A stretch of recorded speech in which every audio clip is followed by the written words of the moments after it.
ഹരേ ഹരേ രാമ രാമ രാമ ഹരേ ഹരേ ഹരേ കൃഷ്ണ കൃഷ്ണ കൃഷ്ണ ഹരേ ഹരേ ഹരേ രാമ രാമ രാമ ഹരേ ഹരേ ഹരേ കൃഷ്ണ കൃഷ്ണ കൃഷ്ണ ഹരേ ഹരേ ഹരേ രാമ രാമ രാമ ഹരേ ഹരേ ഹരേ കൃഷ്ണ കൃഷ്ണ കൃഷ്ണ ഹരേ ഹരേ ഹരേ രാമ രാമ രാമ ഹരേ ഹരേ ഹരേ കൃഷ്ണ കൃഷ്ണ കൃഷ്ണ ഹരേ ഹരേ ഹരേ രാമ രാമ രാമ ഹരേ ഹരേ ഹരേ കൃഷ്ണ കൃഷ്ണ കൃഷ്ണ ഹരേ ഹരേ ഹരേ രാമ രാമ രാമ ഹരേ ഹരേ ഹരേ കൃഷ്ണ കൃഷ്ണ കൃഷ്ണ ഹരേ ഹരേ ഹരേ രാമ രാമ രാമ ഹരേ ഹരേ ഹരേ കൃഷ്ണ കൃഷ്ണ കൃഷ്ണ ഹരേ ഹരേ ഹരേ രാമ രാമ രാമ ഹരേ ഹരേ ഹരേ കൃഷ്ണ കൃഷ്ണ കൃഷ്ണ ഹരേ ഹരേ ഹരേ രാമ രാമ രാമ ഹരേ ഹരേ ഹരേ കൃഷ്ണ കൃഷ്ണ ഹരേ ഹരേ ഹരേ രാമ രാമ രാമ ഹരേ ഹരേ ഹരേ കൃഷ്ണ കൃഷ്ണ ഹരേ ഹരേ ഹരേ രാമ രാമ രാമ ഹരേ ഹരേ ഹരേ കൃഷ്ണ കൃഷ്ണ ഹരേ ഹരേ ഹരേ രാമ രാമ രാമ ഹരേ ഹരേ ഹരേ കൃഷ്ണ കൃഷ്ണ ഹരേ കൃഷ്ണ.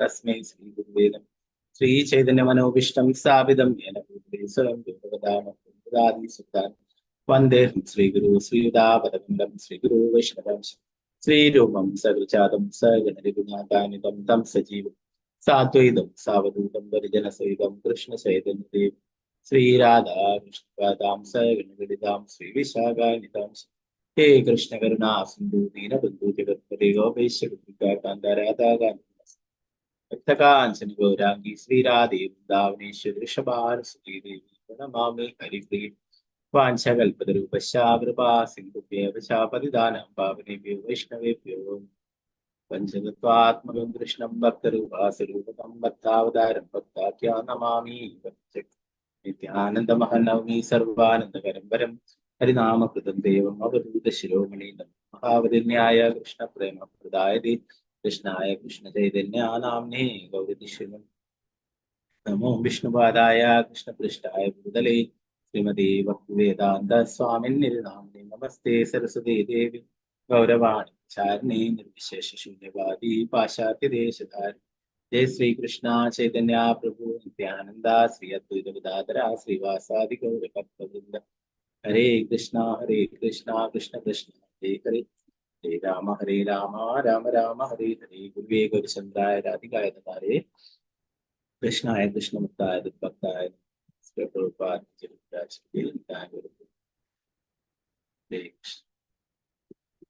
വേഗബന്ധു മത്സംഗിൻ മദ്ഗുരു മന്മഹാദന അനിഷ്ടാരകമദ്ഭാഗ്യാമദാനന്ദാനമസ്തുതേ ശ്രീമദ് ഭാഗവതം ശ്രീമദ് ഭാഗവതം പ്രഥമ സ്കന്ധത്തിലെ 9-ാം അധ്യായത്തിലെ 32 മുതൽ 42 ശ്ലോകങ്ങൾ വിഷ്ണു പ്രാർത്ഥനകൾ നോക്കാം. അതിന്റെ മുന്നേ ആയിട്ട് ദാമോദരാഷ്ടകം. ഓം നമോ ഭഗവതേ വാസുദേവായ നമാമീശ്വരം സച്ചിദാനന്ദരൂപം ലസത്കുണ്ടലം വ്രജമാനം യശോദാഭിയോലൂകലാദവമാനം പരാമൃഷ്ടമാത്യന്തദുർഭൃത്യഗൂപ്യാ മുഹുർനേത്രയുഗ്മമൃജന്തം കരാംബോജയുഗ്മേന സാദംഗനേ മുഹുശാസകമ്പാത്രിരേകാംഗകണ്ഠ ദാമോദരം ഭക്തിവദം ശ്രീവൃത്സ്വലീലാഭിരാനന്ദകുണ്ഡേ സഘോഷം നിമഞ്ജൻ आख्यापयन्तु तदीयशिदग्नेषु भक्तिर्विदधतु पुनः प्रेमदास्तं सदा वृद्धिवन्ति परं देवमोक्षं न मोक्षावधिं न चान्यं वृणेऽहं हरेशादभीत इदं ते वपुर्नाद गोपालबाल तदा मे मनस्याविरास्तां कीयन्ति इदं ते मुकाम्बोजमात्यन्तनीले हृदं कुण्डली स्निग्धरेक्तशगो मुहुशुम्बितं बिम्बरेक्तादरं मे मनस्याविरास्ताम् अलं लशलाभे मो देवदामोदरानन्द विष्णु प्रसीद प्रभो दुःखजलाब्धिमा कृपा दृष्टिवृष्ट्यादिदीनं वदा गृहाणेश मामज्ञमे दर्शिदृश्या कुबेरात्मजो बद्ध मूर्तैव यत् त्वया मोचितो भक्तिभाजो कृतौ च तदा प्रेम भक्तिं स्वकामे प्रयच्छ नमस्ते प्रभो मे स्थिदामोदरेह नमस्ते स्तुदाम्नि स्फुरदीप्तिदाम्नि त्वदीयोदरायाद विश्वस्य दाम्नि नमो राधिकायै त्वदीयप्रियायै नमो नन्दलीलाय देवाय तुभ्यं नमो राधिकायै त्वदीयप्रियायै नमो नन्दलीलाय देवाय नमो राधिकायै त्वदीयप्रियायै नन्दलीलाय देवाय तुभ्यं दामोदराष्टमी की जय श्री प्रभुपाद जी महाराज की जय।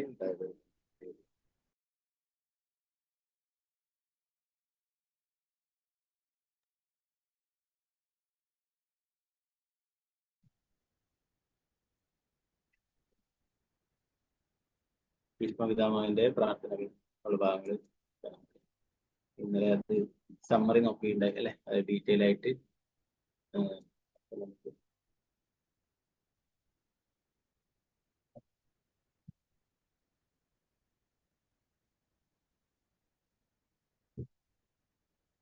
വളരെ പ്രധാനപ്പെട്ട ഭാഗത്താണ് ഇതിലൊക്കെ പ്രഭുപാദിനെ കുറിച്ചിട്ട് നോക്കാം. ആദ്യം ഒരു പ്രാവശ്യം ഇത് ഫുള്ള് ചൊല്ലിയിട്ട് അപ്പോൾ ഞാൻ സ്ലൈഡ് കാണിക്കുന്നുണ്ട്, അതിന്റെ കൂടെ തന്നെ നിങ്ങൾക്ക് ചൊല്ലാം. ഞാൻ എല്ലാവരെയും അൺമ്യൂട്ട് ചെയ്യുന്നില്ല, അപ്പോൾ നമുക്ക് മനസ്സിലാവില്ല, അതുകൊണ്ടാണ്.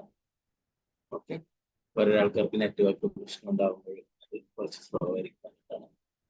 ഓക്കെ, ഓം നമോ ഭഗവതേ വാസുദേവായ. ശ്രീ ഭീഷ്മ ഉവാച ഇതി മതിരുപകൽപിതാ വിതൃഷ്ണാ ഭഗവതി സാത്വതപുംഗവേ വിഭുംനേ സുസുഖമുപഗതേ ത്വജിതുഃ പ്രകൃതിമുപേയുഷിയാദ്ഭവ പ്രവാഹ ത്രിഭുവനകമനം തമലവർണം ദിവികരഗൗരവരാംബരം ദദാനി വപുരളകകുലാ ഹൃദാനനാബ്ജം വിജയസകേരധിരാസ്തു മേ അനവദ്യാ യുധിദുരഗരജോ വിധുമ്രവിശ്വ കജലുടിതശ്രമവാര്യലങ്കൃതാസ്യേ മമ നിശിതശരേ വിവിദ്യമാനാ രുചിവിലസത്കവചേസ്തു കൃഷ്ണ ആത്മാ തപതി സഖിവജോ നിശമ്യമാത്യേ നിച പരയോർബലയോരഥം നിവേശ്യ സ്ഥിതവതി പരസൈനികായുരശ്ന സ്ഥിതവതി പാർത്ഥസഖേരതി മമാസ്തു. വ്യവഹിതപൃതനാമുഖം നിരീക്ഷ്യ സജനവദാതിമുഖസ്യ ദോഷബുദ്ധ്യാ കുമതിമഹരദാമാത്മവിദ്യയാ ശരണ കുമതിമഹരദാമാത്മവിദ്യയാ ശരണരതി പരമസ്യ തസ്യ മേസ്തു സുനിഗമമപഹായ മത്പ്രതിജ്ഞാ ഹൃദമധികർത്തുമപ്ലുദോരദസ്താ ഹൃദരഥചരണോ പയാചലതു ഹരിരിവഹന്തുമിവം ഗദോത്തരീയാ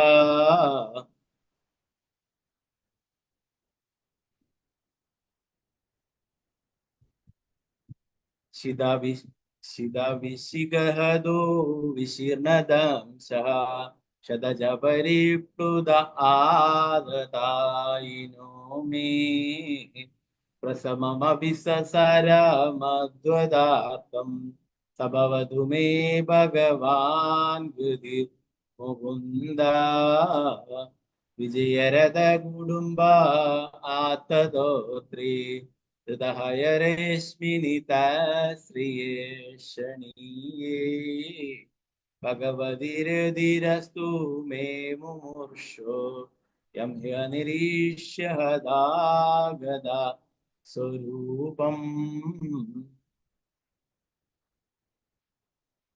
ലളിതഗതിവിലാസ വൽഗുഹാസ പ്രണയ നിരീക്ഷണ കൽപിതോരുമാന ഹൃദമനുഹൃദവത്യ ഉന്മദാന്ത പ്രകൃതി മകൻ കില യസ്യ ഗോപവദ്വാ മുനിഗണ നൃപവര്യ സങ്കുലേന്ദ സദസി യുധിഷ്ഠിരരാജസൂയയേഷാം അർഹണമുപപേദായിഷണീയോ മമ ദൃശി ഗോചരയേഷ ആത്മാ തമിമമഹമജം ശരീരഭാജാം ഹൃദി ഹൃദി ദിഷ്ടിതമാത്മകൽപിതാനാം ഹൃദിദൃശമിവ നൈകദാർഗമേകം സമധിഗതോസ്മി വിദൂതഭേദ മോഹ. ഇതിലെ ആദ്യത്തെ ശ്ലോകം 31-ാമത്തെ ശ്ലോകം നമുക്ക് നോക്കാം. ഭാഗത്ത്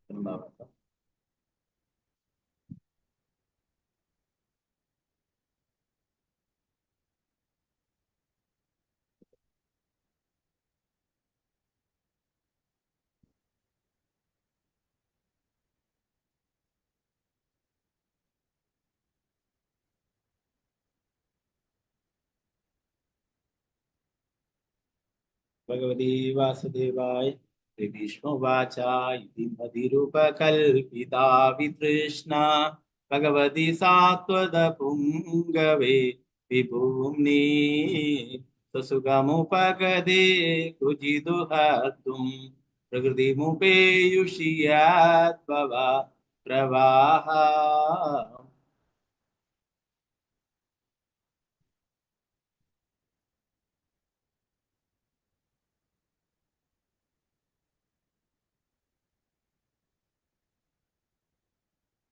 ഓരോരോ ആൾക്കാർക്കായിട്ട് ശ്ലോകം ചൊല്ലില്ല. ഒരു 2 പ്രാവശ്യം നമുക്ക് ഈ ശ്ലോകം ചൊല്ലാം. ഹരേ കൃഷ്ണ. ഓം നമോ ഭഗവതേ വാസുദേവായ.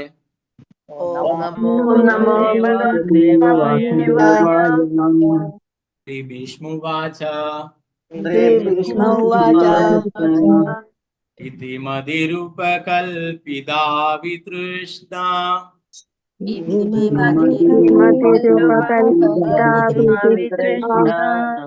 ഭഗവതി സാത്വത പുംഗവേ വിഭൂമ്നി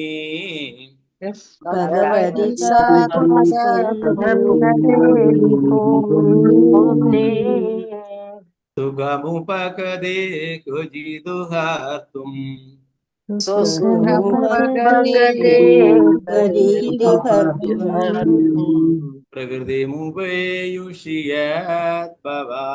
പ്രവാഹ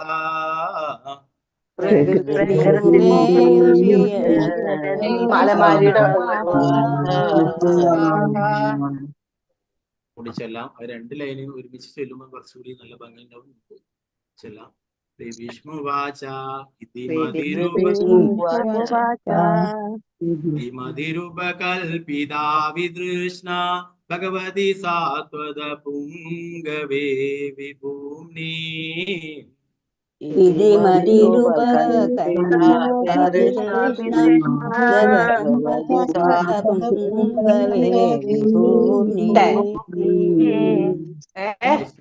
സുഖമുപഗതേതുഹാർത്തും ഹൃദിമുപേയുഷിയാത് ഭവ പ്രവാഹ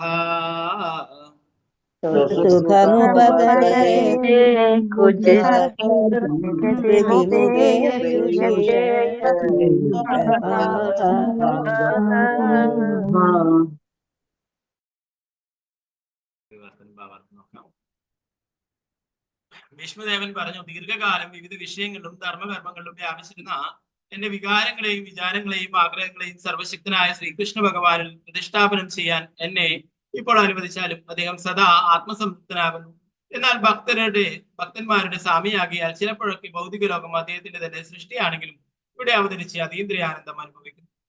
ഭാവാർത്ഥ ഭക്തി വേദാന്ത സ്വാമി ശ്രീല പ്രഭുപാദിക്ക് ചെയ്യും. ഭീഷ്മദേവൻ രാജതന്ത്രജ്ഞനും കുരുവംശാധിപനും മഹായുത്സവും ഉത്തമ സൈന്യാധിപനും ക്ഷത്രിയരുടെ നായകനുമാകിയാൽ അദ്ദേഹത്തിന്റെ മനസ്സ് നിരവധി വിഷയങ്ങളിൽ തീവ്രമാവുകയും അദ്ദേഹത്തിന്റെ വികാര വിചാരം ആഗ്രഹങ്ങൾ എന്നിവയൊക്കെ വ്യത്യസ്ത വിഷയങ്ങളിൽ വ്യാപരിക്കുകയും ചെയ്യുന്നു. അപ്പോൾ ഭക്തിയുത സേവനം സംപ്രാപ്തമാക്കാൻ അദ്ദേഹം എല്ലാ വികാര വിചാര ആഗ്രഹ ശക്തികളെയും പൂർണ്ണമായും പരമസത്യായ പരമദിവ്യോത പുരുഷനിൽ ശ്രീകൃഷ്ണ ഭഗവാനിൽ പ്രതിഷ്ഠാപനം ചെയ്യാൻ ആഗ്രഹിച്ചു. ഇവിടെ ഭഗവാനെ ഭക്തന്മാരുടെ സ്വാമി എന്നും സർവശക്തൻ എന്നും വർണ്ണിക്കുന്നു.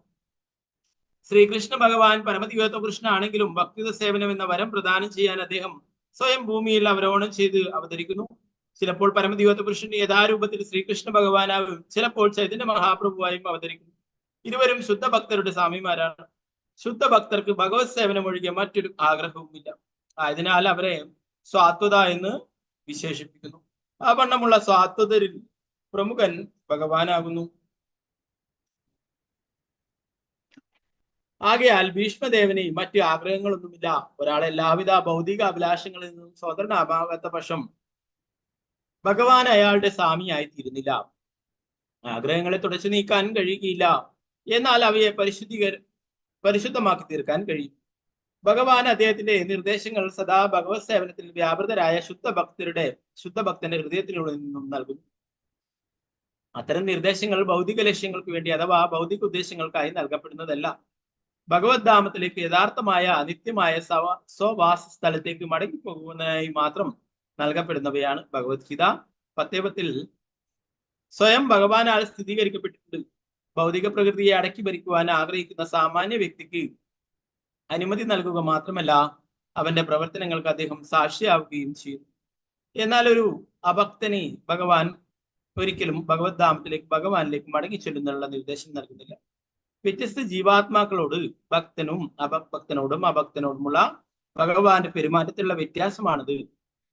സ്വതന്ത്ര പ്രജകളെയും കുറ്റവാളികളെയും രാജ്യനിയമങ്ങൾക്കനുസരിച്ച് രാജാവ് ഭരിക്കുന്നത് പോലെ എല്ലാ ജീവാത്മാക്കളുടെയും ഭരണാധിപനാണ് ഭഗവാൻ. എന്നാൽ അദ്ദേഹം ഇടപെടുന്ന രീതി ഭക്തനോ അഭക്തനോ എന്നതിനനുസരിച്ചിട്ട് വ്യത്യാസപ്പെട്ടിരിക്കുന്നു.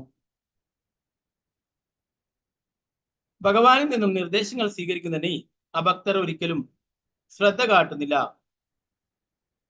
ആകയാൽ അവരുടെ പ്രവൃത്തികൾക്കൊക്കെ സാക്ഷ്യം വഹിക്കുകയും വിധിവശമായ നല്ലതും ചീത്തയുമായ ഫലങ്ങൾ അവർക്ക് സമ്മാനിക്കുകയും മാത്രം ചെയ്തുകൊണ്ട് അവരുടെ കാര്യത്തിൽ ഭഗവാൻ നിശബ്ദനാകുന്നു. ഭക്തർ ഈ ഭൗതിക നന്മയ്ക്കും തിന്മയ്ക്കും അതീതരാണ്.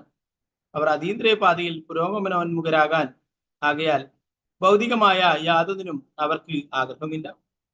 ശ്രീകൃഷ്ണ ഭഗവാൻ അദ്ദേഹത്തിന്റെ പൂർണ്ണാധികാരത്തോടു കൂടിയ പൂർണ്ണാംശമായ സർവ ഭൗതിക സൃഷ്ടിയുടെയും പ്രഭവ കേന്ദ്രമായ കാരണോദകശായി വിഷ്ണുവായി അവതരിക്കുന്നു എന്നതിനാൽ ശ്രീകൃഷ്ണൻ യഥാർത്ഥ നാരായണൻ എന്ന അറിവും ഭക്തനുണ്ട്. തന്റെ ശുദ്ധഭക്തരുടെ സംസർഗം ഭഗവാനും ആഗ്രഹിക്കുന്നുവെന്ന് മാത്രമല്ല, ഭഗവാൻ ഭൂമിയിൽ അവതരിക്കുന്നത് അവരെ ഉത്സാഹഭരിതരാക്കുന്നതിനും വേണ്ടിയാണ്. സ്വയിച്ഛയിലാണ് ഭഗവാൻ അവതരിക്കുന്നത്. ഭൗതിക പ്രകൃതിയുടെ സ്വാധീന ശക്തി പ്രഭാവത്തിന് നിർബന്ധിതനല്ല അദ്ദേഹം. ഭൗതിക പ്രകൃതിയുടെ നിയമങ്ങൾക്ക് ഒരിക്കലും വ്യവസ്ഥീകൃതനല്ലാത്തതിനാൽ അദ്ദേഹത്തെ ഇവിടെ വിഭോ അഥവാ സർവശക്തൻ എന്ന് വിശേഷിപ്പിച്ചിരിക്കുന്നു. അടുത്ത ശ്ലോകം 31. ഭഗവതി വാസുദേവായ ത്രിഭുവനകമനം തമലവർണം വിവികര ഗൗരവരാംബരം ദദാനേ ബപുരളകകുലാവൃദാനനാബ്ജം വിജയ സകീർതിരസ്തു മേ അനവദ്യാ ത്രിഭുവനഗമനം തമലവർണം വിവികര ഗൗരവരാംബരം ദദാനേ ബപുരളകകുലാവൃദാനനാബ്ജം വിജയ സകീർതിരസ്തു മേ അനവദ്യാ. ഭാവാർത്ഥം. ശ്രീകൃഷ്ണൻ അർജുനന്റെ ഉറ്റത്തോഴനാകുന്നു. തന്റെ അതീന്ദ്രിയ സ്വരൂപത്തോടു കൂടിയാണ് അദ്ദേഹം ഈ ഭൂമിയിൽ അവതരിച്ചിട്ടുള്ളത്. അദ്ദേഹത്തിന്റെ ആനന്ദപൂർണമായ സർവാകർഷക ശരീരം നീലവർണ്ണത്തോടു കൂടിയതും തമാല വൃക്ഷത്തോട് സാദൃശ്യമുള്ളതും ഉച്ച നീച മധ്യ തുടങ്ങിയ 3 ലോകങ്ങളുടെ ഏവരെയും അദ്ദേഹത്തിന്റെ ശരീരം ആകർഷിക്കുന്നു. അദ്ദേഹത്തിന് തിളങ്ങുന്ന പീത നിറത്തിലുള്ള ഉടയാടകളും ചന്ദന ലേപനം ചെയ്ത വദനാംബുജവും എന്നെ ആകർഷിക്കുന്ന വിഷയങ്ങളായി ഭവിക്കട്ടെ. ഞാൻ ഉദ്ദിഷ്ട ഫലകാംക്ഷയില്ലാത്തവനായി ഇരട്ടെ. ശ്രീകൃഷ്ണ ഭഗവാൻ സ്വന്തം ആന്തരിക ആനന്ദത്താൽ ഭൂമിയിൽ അവതരിക്കുന്നത് തന്റെ അന്തരംഗ ശക്തിയിലൂടെയാണ്. അദ്ദേഹത്തിന്റെ അതീന്ദ്രിയ സ്വരൂപത്തിലെ ആകർഷകമായ സവിശേഷതകൾ 3 ലോകങ്ങളും ഉച്ച മധ്യ നീച ഗൃഹസമൂഹങ്ങൾ അഭിലഷിക്കുന്നു. ശ്രീകൃഷ്ണ ഭഗവാൻ ഉള്ളതുപോലെ അത്തരം മനോഹരമായ ശരീര സവിശേഷതകൾ പ്രപഞ്ചത്തിൽ ആർക്കുമില്ല. അദ്ദേഹത്തിന്റെ അതീന്ദ്രിയ സ്വരൂപത്തിന് ഭൗതികപരമായ സൃഷ്ടിയുമായി യാതൊരു ബന്ധവുമില്ല. ഇവിടെ അർജുനനെ വിജയിയായും കൃഷ്ണനെ അദ്ദേഹത്തിന്റെ ഉറ്റമിത്രമായും ചിത്രീകരിച്ചിരിക്കുന്നു. കുരുക്ഷേത്ര യുദ്ധാനന്തരം ശരശയിൽ ശയിക്കുന്ന ഭീഷ്മദേവൻ അർജുനന്റെ സാരഥിയായിരുന്ന വേളയിൽ ശ്രീകൃഷ്ണ ഭഗവാൻ ധരിച്ചിരുന്ന ആ സവിശേഷ ഉടയാടിയെ സ്മരിക്കുന്നു.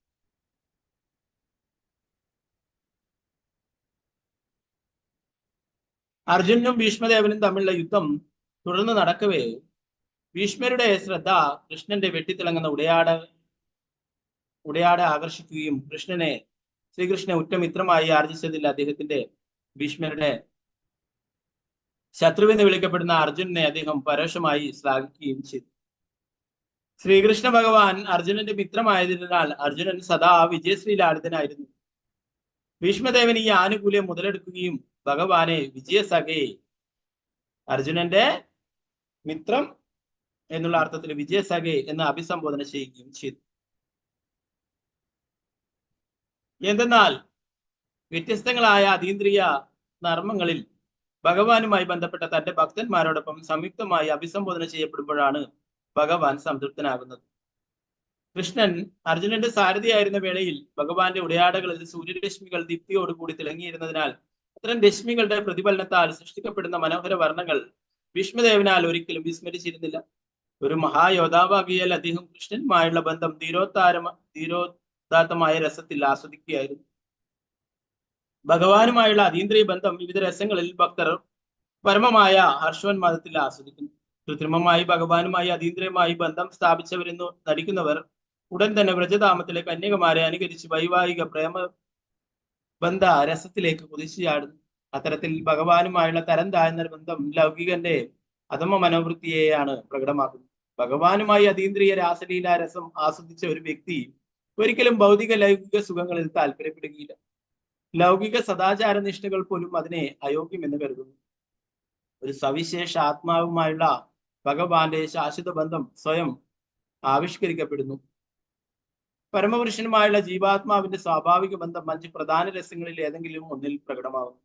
മാത്രമല്ല ഇത് ഒരു ആത്മാർത്ഥ ഭക്തനെയും അതീന്ദ്രിയ മാനത്തിൽ യാതൊരു വ്യത്യാസവും ഉണ്ടാക്കുന്നില്ല. ഭീഷ്മദേവൻ ഉത്തമ ദൃഷ്ടാന്തമാകുന്നു. മഹായോദ്ധാവായും സൈന്യാധിപനുമായ ഭീഷ്മദേവൻ ഭഗവാനുമായി എപ്രകാരമാണ് അതീന്ദ്രിയമായി ബന്ധപ്പെട്ടിരിക്കുന്നതെന്ന് ശ്രദ്ധാപൂർവം വീക്ഷിക്കണം. ഈ 34ാമത്തെ ശ്ലോകം.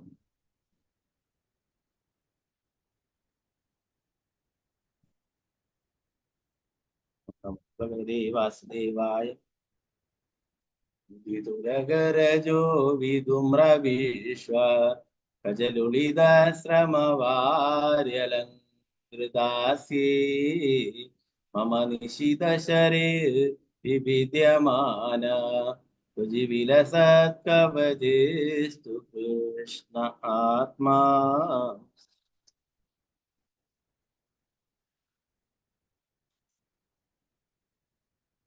രണാങ്കണത്തിൽ ശ്രീകൃഷ്ണൻ മിത്രമായ അർജുനനെ മൈത്രിയുടെ പേരിൽ അതീവ ശ്രദ്ധ നൽകി സംരക്ഷിച്ചു പോന്നു. അശ്വങ്ങളുടെ കുളമ്പടിയാൽ ഉയർന്ന പൊടിപടലങ്ങളിൽ ശ്രീകൃഷ്ണ ഭഗവാന്റെ പാറിപ്പറക്കുന്ന തലമുടി ചാരനിറമായി മാറി. സാരഥിയായി കർമ്മം നിർവഹിക്കിയാൽ അദ്ദേഹത്തിന്റെ വദനാംബുജം വിയർപ്പു തുള്ളികളാൽ നനഞ്ഞു കുതിർന്നു. ഈ സർവ്വവിധ അലങ്കാരങ്ങളും എന്റെ മൂർച്ചയേറിയ ശരങ്ങളാൽ ഞാൻ ഏൽപ്പിച്ച തീവ്രമായ ക്ഷതങ്ങളും ഒക്കെ അദ്ദേഹം സന്തോഷപൂർവ്വം ആസ്വദിച്ചു. അപ്രകാരം എന്റെ മനസ്സ് ശ്രീകൃഷ്ണനിൽ എത്തിച്ചേരാൻ ഭക്തിവേദാന്ത സ്വാമി ശ്രീ ഭഗവാനി സനാതനത്വം, പരമാനന്ദം, വിജ്ഞാനം എന്നിവിടെ പരിപൂർണ സ്വരൂപമാകുന്നു. ആവിധം ശാന്തം, ദാസ്യം, സാഖ്യം, വാത്സല്യം, മാധുര്യം എന്നീ 5 പ്രധാന ബന്ധങ്ങളിൽ നിക്ഷിപ്ത ഭാവം, ശിഷ്യത്വം, ഭാതൃത്വം, പുത്രവാത്സല്യം, വൈവാഹിക പ്രേമം, ഏതെങ്കിലും ഒരു പ്രകാരത്തിലുള്ള അതീന്ദ്രിയ ഭഗവത് പ്രേമഭക്തിത സേവനം ആത്മാർത്ഥമായ പ്രേമത്താലും പ്രീതിയാലും ഭഗവാന് സമർപ്പിക്കപ്പെടുമ്പോൾ കൃപാപുരസരം ഭഗവാൻ അത് സ്വീകരിക്കും. ശ്രീ ഭീഷ്മദേവൻ ഭഗവാന്റെ ദാസ്യഭാവത്തിലുള്ള മഹാഭക്തനാകുന്നു. ആകയാൽ ഭഗവാന്റെ അതീന്ദ്രിയ ശരീരത്തിൽ മൂർച്ചയേറിയ അസ്ത്രങ്ങൾ പ്രയോഗിക്കുന്നത് മറ്റൊരു ഭക്തൻ മൃദുവായ റോസാപ്പൂക്കൾ എറിഞ്ഞ് ഭഗവാനെ ആരാധിക്കുന്ന അത്രത്തോളം തന്നെ ശ്രേഷ്ഠതയുള്ളതാകുന്നു. ഭഗവാൻ എന്ന വ്യക്തിക്കെതിരായി ഭീഷ്മദേവൻ ചെയ്ത പ്രവൃത്തികളിൽ അദ്ദേഹം പശ്ചാത്തപിക്കുന്നതായി കാണപ്പെട്ടു. എന്നാൽ യഥാർത്ഥത്തിൽ ഭഗവാന്റെ അതീന്ദ്രിയ അസ്തിത്വം നിമിത്തം അദ്ദേഹത്തിന് വേദനിച്ചതേയില്ല. അദ്ദേഹത്തിന്റെ ശരീരം അഥവാ സ്വരൂപം ഭൗതിക വസ്തുവല്ല. സ്വയം അദ്ദേഹവും അദ്ദേഹത്തിന്റെ ശരീരവും പൂർണ്ണ ആത്മീയ ഐക്യത്തിലുള്ളതാകുന്നു. ആത്മാവിനെ ഒരിക്കലും ഛേദിക്കുവാനോ ദഹിപ്പിക്കുവാനോ ഉണക്കാനോ നനയ്ക്കാനോ ഒന്നും സാധ്യമല്ല. ഇതേക്കുറിച്ച് ഭഗവത്ഗീതയിൽ സവിസ്തരം വിശദമാക്കി സ്കന്ദപുരാണത്തിലും ഇതേക്കുറിച്ച് പ്രസ്താവിച്ചിരുന്നു. ആത്മാവ് സദാ നാശരഹിതനും മാലിന്യ നിർമുക്തനുമാകുന്നു. ആത്മാവിനെ വേദനിപ്പിക്കുവാൻ സാധ്യമല്ല. അവതാര രൂപത്തിൽ ഭഗവാൻ വിഷ്ണു നമ്മുടെ മുന്നിൽ പ്രത്യക്ഷനാകുമ്പോൾ ഭഗവാന്റെ അവതാര ആരംഭം മുതൽ അദ്ദേഹത്തെ വധിക്കുവാൻ സദാ ജാഗരൂകരായ അസുരന്മാരെ വിഭ്രമത്തിലാക്കാനായി മാത്രം അദ്ദേഹം ഭൗതിക പഞ്ചരബദ്ധനസ്ഥനായ ബദ്ധാത്മാക്കളെ പോലെ ബാഹ്യദൃഷ്ടിയ കാണപ്പെടുന്നു. കംസൻ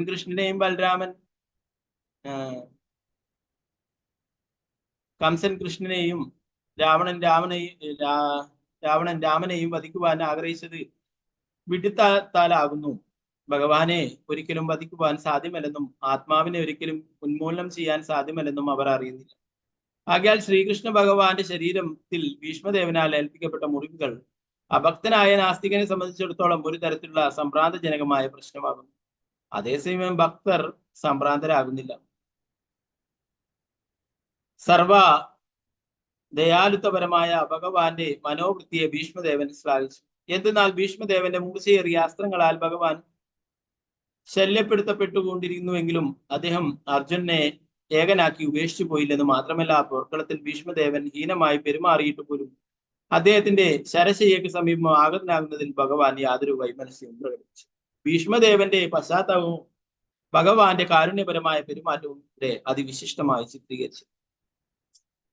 മഹാ ആചാര്യനും ഭഗവാന്റെ വൈവാഹിക പ്രേമസംബന്ധ സേവനത്തിലെ ഭക്തനുമായ ശ്രീല വിശ്വനാഥ ചക്രവർത്തി ഠാക്കൂർ ഇക്കാര്യത്തെ സംബന്ധിച്ച് അതിവിശിഷ്ടമായ അഭിപ്രായം പറഞ്ഞു. ഭീഷ്മദേവന്റെ കൂർത്ത അസ്ത്രങ്ങളാൽ സൃഷ്ടിക്കപ്പെട്ട മുറിവുകൾ ഭഗവാന്റെ ശരീരത്തെ കടിക്കുന്ന കാമാർത്ഥയായ പ്രതിശ്രുത വധുവിന്റെ പ്രവൃത്തി എന്ന പോലെ അത്രത്തോളം ഭഗവാനെ പ്രീതിപ്പെടുത്തുന്നതാണെന്ന് അദ്ദേഹം അഭിപ്രായപ്പെട്ടു. അപ്രകാരം വിപരീത ലിംഗത്തിൽ നിന്നും സ്നേഹരൂപേണ ലഭിക്കുന്ന മുറിവിനെ ശത്രുതയുടെ അടയാളമായി കരുതാറില്ലല്ലോ. ആകയാൽ ഭഗവാനും അദ്ദേഹത്തിന്റെ ശുദ്ധഭക്തനും തമ്മിലുള്ള യുദ്ധം അലൗകികമായ അതീന്ദ്രിയ ആനന്ദത്തിന്റെ അന്യോന്യ വിനിമയമാകും. മാത്രമല്ല ഭഗവാന്റെ ശരീരവും ഭഗവാനും അഭിന്നമാകിയാൽ പരമസ്വരൂപത്തിൽ മുറിവുണ്ടാക്കാനുള്ള യാതൊരു സാധ്യതയുമില്ല. കൂർത്താസ്ത്രങ്ങളാൽ സൃഷ്ടിക്കപ്പെട്ട മുറിവുകൾ സാധാരണ മനുഷ്യനെ തെറ്റിദ്ധരിപ്പിക്കുന്നവയാണ്. എന്നാൽ പരിപൂർണമായ ജ്ഞാനത്തിൽ അല്പമെങ്കിലും അറിവുള്ള ഒരാൾക്ക് ഈ അതീന്ദ്രിയ വിനിമയ ബന്ധത്തെ മനസ്സിലാക്കാൻ കഴിയും. ഭീഷ്മദേവന്റെ മൂർച്ചയേറിയ ശരങ്ങളാൽ സൃഷ്ടിക്കപ്പെട്ട മുറിവുകളിൽ ശ്രീകൃഷ്ണ ഭഗവാൻ പരിപൂർണ സന്തുഷ്ടനായിരുന്നു എന്നർത്ഥം. വിദ്യമാന എന്ന പദം അർത്ഥവത്താകുന്നു. എന്തെന്നാൽ ഭഗവാന്റെ ത്വക്ക് ഭഗവാനിൽ നിന്നും വിഭിന്നമല്ല. നമ്മുടെ ആത്മാവിൽ നിന്നും നമ്മുടെ ത്വക്ക് ഭിന്നമാകിയാൽ നമ്മുടെ കാര്യത്തിലും വിവിധ്യമാന അഥവാ പരിക്കേൽക്കുകയും ഛേദിക്കപ്പെടുകയും ചെയ്യൽ സാധ്യമാകിയാൽ തികച്ചും അനുയോജ്യമായിരിക്കും.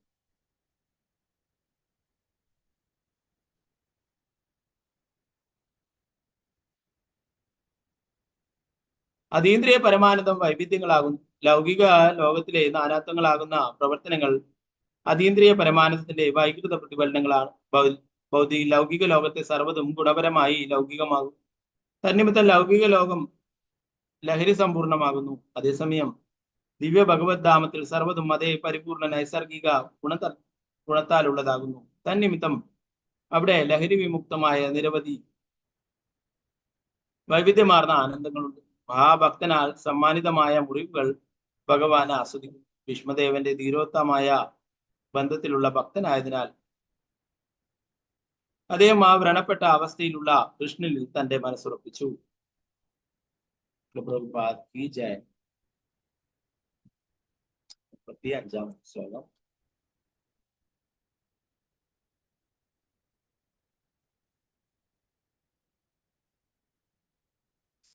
ഭഗവതി വാസുദേവായ. സപതി സഖിവജോ നിശമ്യമതി നിജ പരയോർബലയോരതം നിവേശ്യ സിതവതി പരസൈനികായുരശ്ന സിതവതി പാർത്ഥ സഖീർമമാസ്തു. ശ്രീകൃഷ്ണ ഭഗവാൻ തന്റെ മിത്രത്തിന്റെ ആജ്ഞയനുസരിച്ച് രഥം കുരുക്ഷേത്ര യുദ്ധഭൂമിയിൽ അർജുനന്റെയും ദുര്യോധന്റെയും സേനാംഗങ്ങൾക്ക് മധ്യ നിർത്തുകയും പ്രതിയോഗികളുടെ ആയുസ് കൃപാപരിസരമായ കടാക്ഷത്താൽ ലഘൂകരിക്കുകയും ചെയ്തു. ആ കൃഷ്ണനിൽ എന്റെ മനസ്സ് ഏകാഗ്രമായിരിക്കട്ടെ. ഭാവാർത്ഥം ഭക്തിവേദാന്ത സ്വാമി ശ്രീ പ്രഭുപാദിക്ക്. ഭഗവത്ഗീത 1:21 മുതൽ 25 വരെയിൽ അപ്രമാദഗതിയായ ശ്രീകൃഷ്ണ ഭഗവാനോട് അർജുനൻ തന്റെ രഥത്തെ ഇരു സൈന്യത്തിന്റെയും മധ്യത്തിൽ നിർത്താൻ ആജ്ഞാപിച്ചു. കാരണം യുദ്ധത്തിൽ നേരിടേണ്ട പ്രതിയോഗികളെ ശരിക്കും വീക്ഷിക്കുവാൻ അർജുനൻ ആഗ്രഹിച്ചു. ഭഗവാനോട് അപ്രകാരം ആവശ്യപ്പെട്ടിയുടൻ ഒരു ആജ്ഞാനുവർത്തിയായി ഭഗവാൻ അതനുസരിച്ചു. എതിർപക്ഷത്തെ എല്ലാ പ്രമുഖരെയും ചൂണ്ടിക്കാണിച്ചുകൊണ്ട് ഭഗവാൻ ഇപ്രകാരം അരുളി ചെയ്തു. ഇവിടെ ഭീഷ്മർ, ദ്രോണർ തുടങ്ങി നിരവധി മഹാരഥന്മാരുണ്ട്. പരമ ശിവസത്യാകിയാൽ ഭഗവാൻ ആരുടെയും ആജ്ഞാനുവർത്തിയല്ല. എന്നാൽ ചിലപ്പോഴൊക്കെ അദ്ദേഹത്തിന്റെ അഹേതുകമായ കാരുണ്യത്താലും സ്നേഹത്താലും തന്റെ ശുദ്ധഭക്തരുടെ ആജ്ഞാനുവർത്തിയായ സേവകനെ പോലെ അനുസരിക്കും. പിഞ്ചു കുഞ്ഞിന്റെ ആജ്ഞകൾ അനുസരിക്കുന്നതിൽ ആനന്ദിക്കുന്ന പിതാവിനെ പോലെ ഭഗവാൻ തന്റെ ഭക്തരുടെ ആജ്ഞ നിർവഹിക്കുന്നതിൽ സംപ്രീതനാകുന്നു. ഭഗവാനും അദ്ദേഹത്തിന്റെ ശുദ്ധഭക്തരും തമ്മിലുള്ള ശുദ്ധ അതീന്ദ്രിയ പ്രേമബന്ധരസത്താലാണ് ഇത് സാധ്യമാകുന്നത്. ഈ സത്യത്തെക്കുറിച്ച് ഭീഷ്മദേവൻ പൂർണ്ണ ബോധവാനായിരുന്നു. ആകയാലാണ് അദ്ദേഹം ഭഗവാനെ അർജുനമിത്രം അഥവാ പാർത്ഥസഖേ എന്ന് അഭിസംബോധന ചെയ്തത്.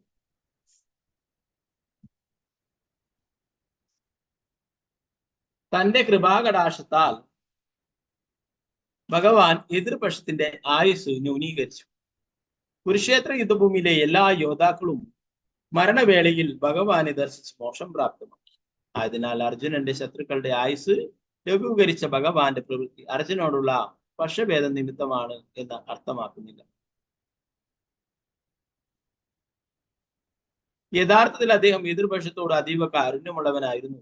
എന്തെന്നാൽ ഭവനത്തിൽ വെച്ച് സാധാരണഗതിയിൽ അവർ മരണപ്പെട്ടിരുന്നുവെങ്കിൽ അവർക്ക് മോക്ഷം പ്രാപ്തമാകുമായിരുന്നില്ല.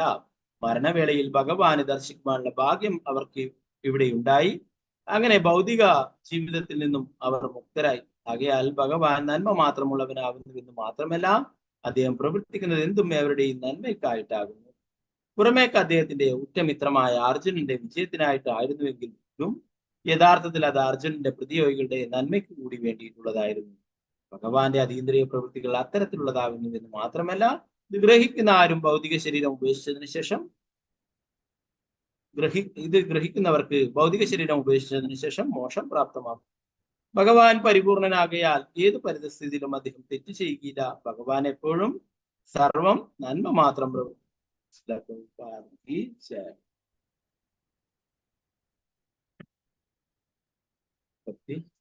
ശ്ലോകം.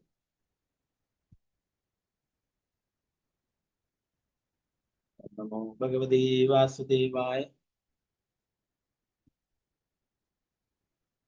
വ്യവഹിതവൃതനാമുഖം നിരീക്ഷ്യ സജനവദാതിമുഖസ്യ ദോഷബുദ്ധ്യാ കുമതിമഹരദാമാത്മവിദ്യയാ ശരണരതി പരമസ്യ തസ്യ മേസ്തു.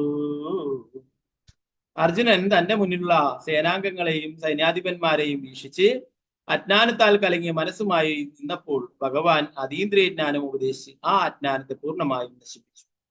അദ്ദേഹത്തിന്റെ ഭഗവാന്റെ പാദാംജരതിയിൽ സദാ ആകൃഷ്ടനായി ഞാൻ നിലകൊള്ളുമാറാകട്ടെ. സ്വാമി യുദ്ധോത്സുകരായ പടയാളികളുടെ മുന്നിൽ രാജാക്കന്മാരും സേനാധിപന്മാരും നിൽപ്പുണ്ടായിരുന്നു. യഥാർത്ഥ യുദ്ധത്തിന്റെ നടപടിയാണത്. രാജാക്കന്മാരും സേനാധിപന്മാരും ഉന്നത മന്ത്രിമാരെയും രാഷ്ട്രപതിമാരെയും പോലെയല്ലായിരുന്നു. പാവപ്പെട്ട പടയാളികൾ മുഖാമുഖം യുദ്ധം ചെയ്യുമ്പോൾ അവർ ഭവനത്തിലിരിക്കുകയല്ലായിരുന്നു.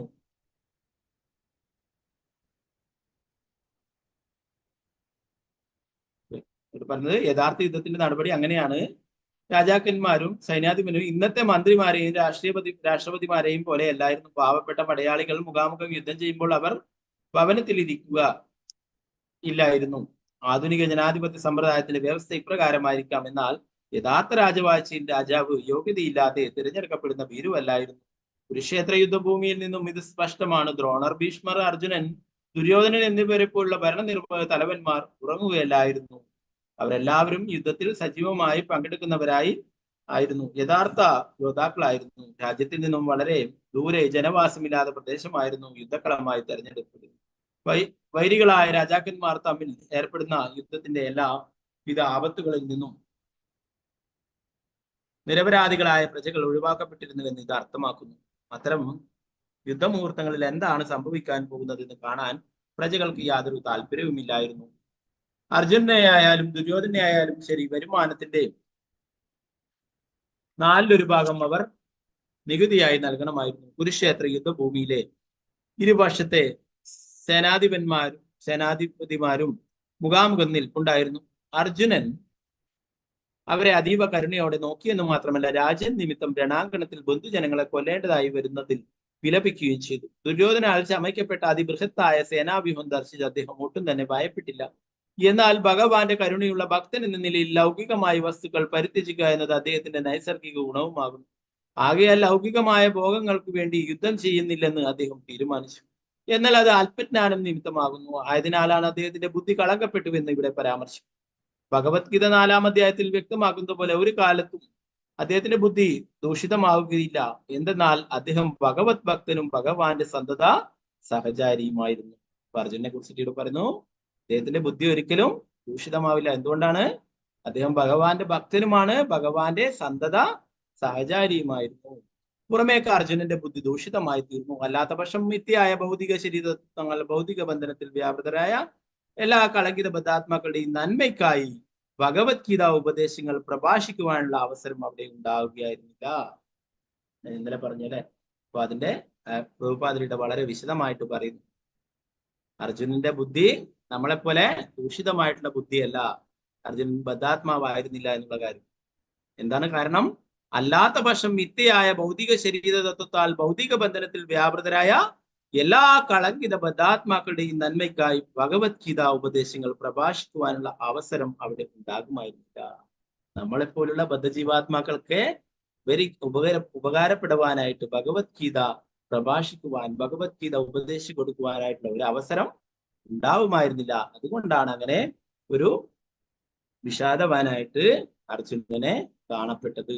ഭഗവാന്റെ യോഗമായ ശക്തിയുടെ സ്വാധീനം കൊണ്ടാണ്. നമ്മളെപ്പോലുള്ള ബദ്ധജീവാത്മാക്കളൊക്കെ എന്താണ് പിടികൂടുന്നത്? ഭഗവാന്റെ മഹാമായ, യോഗമായല്ല, ഭഗവാന്റെ മഹാമായയാണ്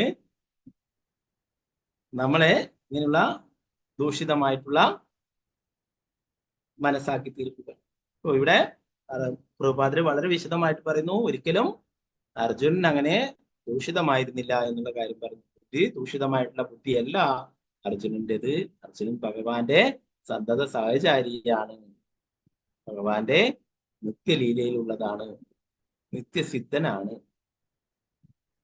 ശരീരത്തെ ആത്മാവായി കരുതുന്ന മിഥ്യാതത്വം ലോകത്തിലെ ബദ്ധാത്മാക്കളെ മോചിപ്പിക്കുവാനും പരമപുരുഷനുമായുള്ള ആത്മാവിന്റെ ശാശ്വത ബന്ധത്തെ പുനഃസ്ഥാപിക്കാനുമായിട്ടാണ് ഭഗവത്ഗീത ഉപദേശിക്കപ്പെട്ടത്. ആത്മവിദ്യ അഥവാ ഭഗവാനെ സംബന്ധിക്കുന്ന അതീന്ദ്രിയജ്ഞാനം പ്രപഞ്ചത്തിലെ സർവഭാഗത്തുമുള്ള എല്ലാ പീഡിതരുടെയും നന്മയ്ക്കായി ഭഗവാനാൽ തന്നെ ആദ്യം ഉപദേശിക്കപ്പെട്ടതാകും.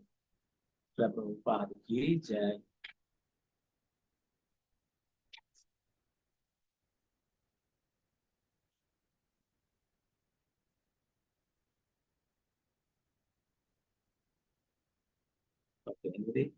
മുപ്പത്തിന് ഒരു ശ്ലോകം കൂടി നമുക്ക് എടുക്കാം. 37-ാമത്തെ.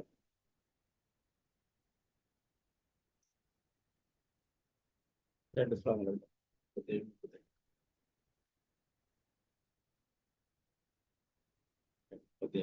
ഓം നമോ ഭഗവതേ വാസുദേവായ. സുനിഗമമപഹയാമത്പ്രതിജ്ഞാ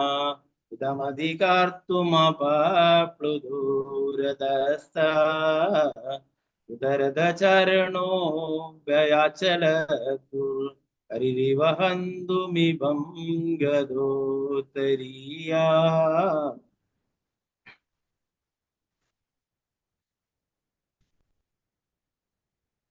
ഭീഷ്മപിതാമഹൻ പറയുന്നു, എന്റെ ആഗ്രഹം നിറവേറ്റാനായി അദ്ദേഹം ഭഗവാൻ സ്വന്തം ശബ്ദം പരിത്യജിച്ചുകൊണ്ട് രഥത്തിൽ നിന്നിറങ്ങി രഥചക്രം എടുത്തുകൊണ്ട് ഉത്തരീയം നിലത്ത് വീണതുപോലും അറിയാതെ ദ്രുതഗതിയിൽ എന്റെ നേരെ സിംഹം ആനയെ കൊല്ലാൻ എന്ന പോലെ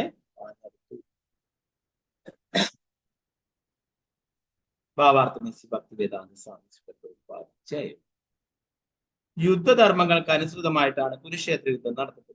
അതേസമയം ഒരു മിത്രം മറ്റൊരു മിത്രത്തോട് യുദ്ധം ചെയ്യുന്ന അതേ വിനോദാവേശവും ഉണ്ടായിരുന്നു.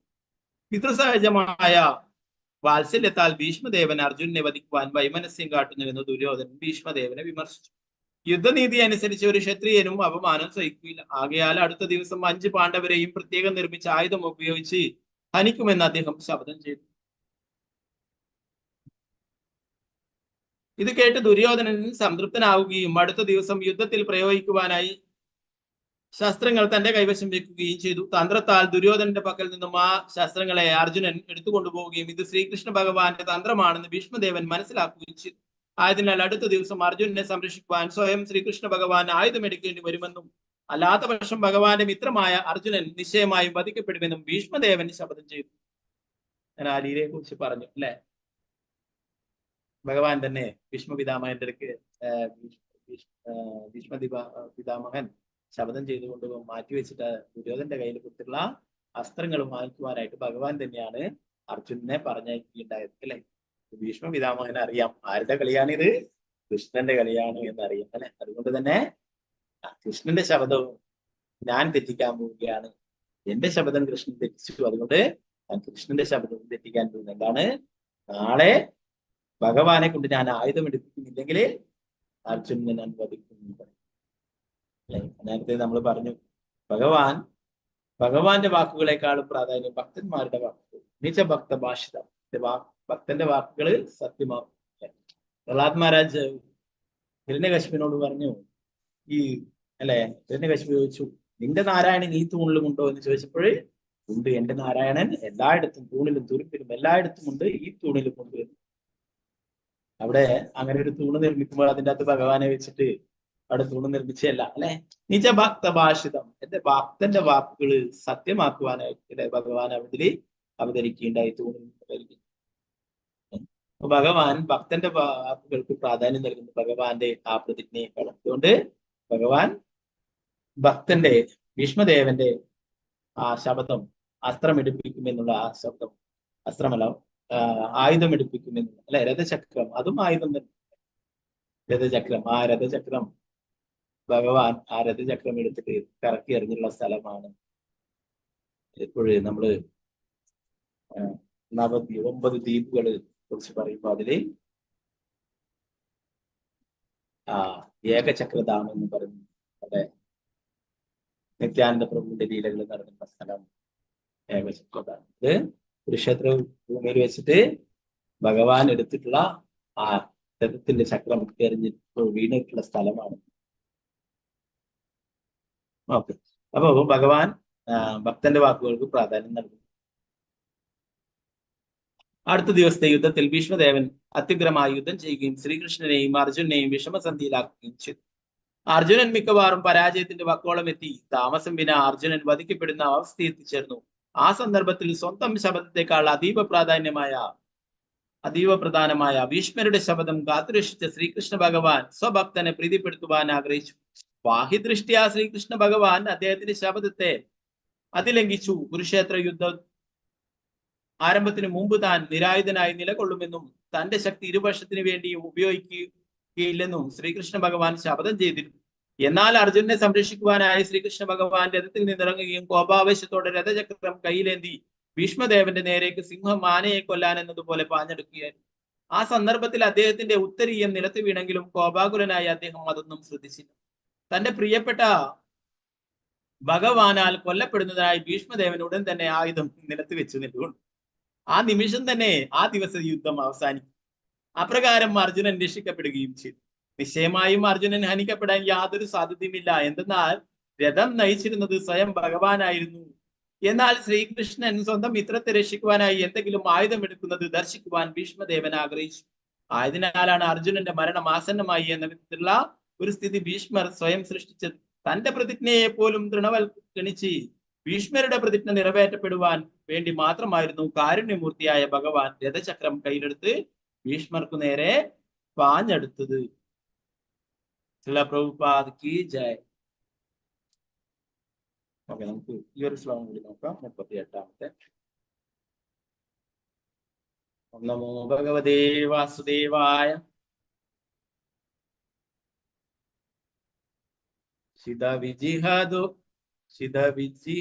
ഗഹദോ വിശീർണദംശ ശതജപരിപ്ലുത ആദതായിനോ മേ പ്രസവമഭിസരമദ്വദാർത്ഥം സഭവതു മേ ഭഗവാൻ ഗതിർമുകുന്ദ. ഗഹദോ വിശീർണദംശ ശതജപരിപ്ലുത ആദതായിനോ മേ പ്രസവമഭിസരമദ്വദാർത്ഥം സഭവതു മേ ഭഗവാൻ ഗതിർമുകുന്ദ. മോക്ഷദായകനായ പരമദിവ്യോത്തമ പുരുഷൻ ശ്രീകൃഷ്ണ ഭഗവാൻ എന്റെ ആത്യന്തിക പ്രാപ്യസ്ഥാനമായി തീരട്ടെ.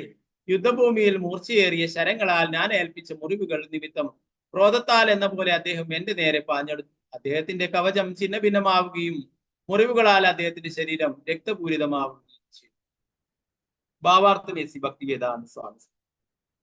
രണാങ്കണത്തിൽ ഭീഷ്മദേവനും ശ്രീകൃഷ്ണ ഭഗവാനും തമ്മിലുള്ള പെരുമാറ്റം രസകരമാകുന്നു. എന്തെന്നാൽ ശ്രീകൃഷ്ണ ഭഗവാന്റെ പ്രവർത്തനങ്ങൾ അർജുനനോട് പക്ഷപാതപരവും അതേസമയം ഭീഷ്മദേവനോട് ശത്രുതാപരമായി തോന്നിപ്പിക്കുന്നു.